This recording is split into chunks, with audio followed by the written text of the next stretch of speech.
Alors, je vais vous parler un petit peu de Bayrou. Je vais vous expliquer un petit peu qui c'est. Donc, j'ai été demandé à ChatGPT. Il m'a fait un petit résumé de la vie politique de Bayrou. L'Institut pour la justice. Ils avaient fait une invitation donc de tous les futurs présidents. Et il y avait eu donc Monsieur Bayrou, qui ne s'est jamais déplacé.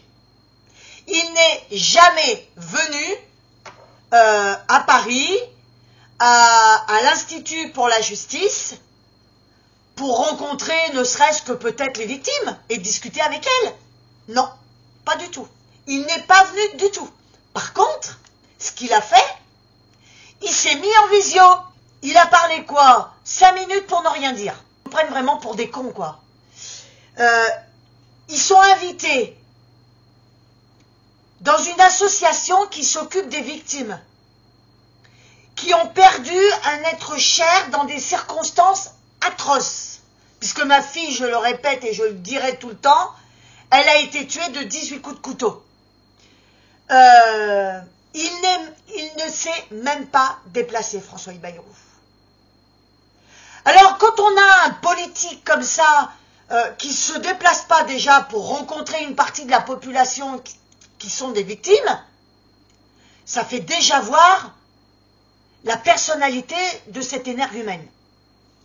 Alors maintenant, François Bayrou, alors il est né donc le 25 mai 1951 donc à Bordère dans les Pyrénées-Atlantiques, et c'est une figure centrale de la politique française apparemment. Alors, par contre, il est le numéro 1 de la trahison.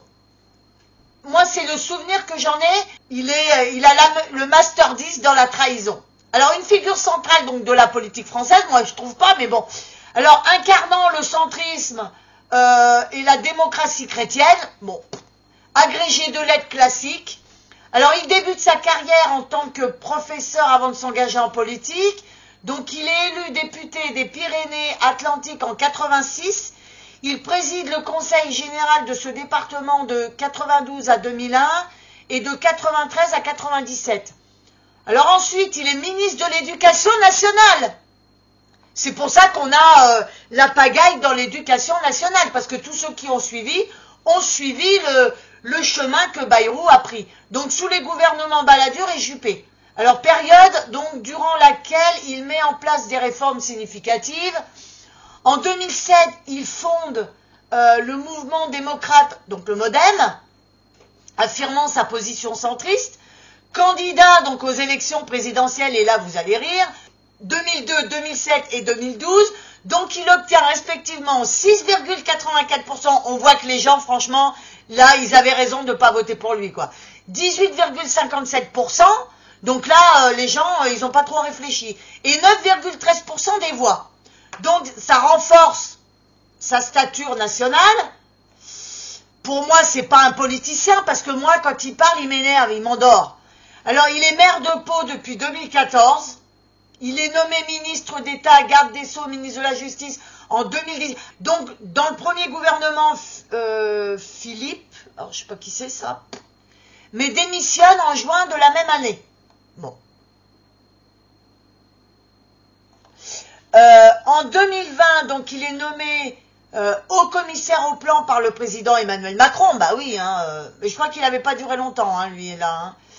Tout au long de sa carrière, François Bayrou a œuvré pour promouvoir une vision centriste et européenne marquant durablement la scène politique française. Ouais.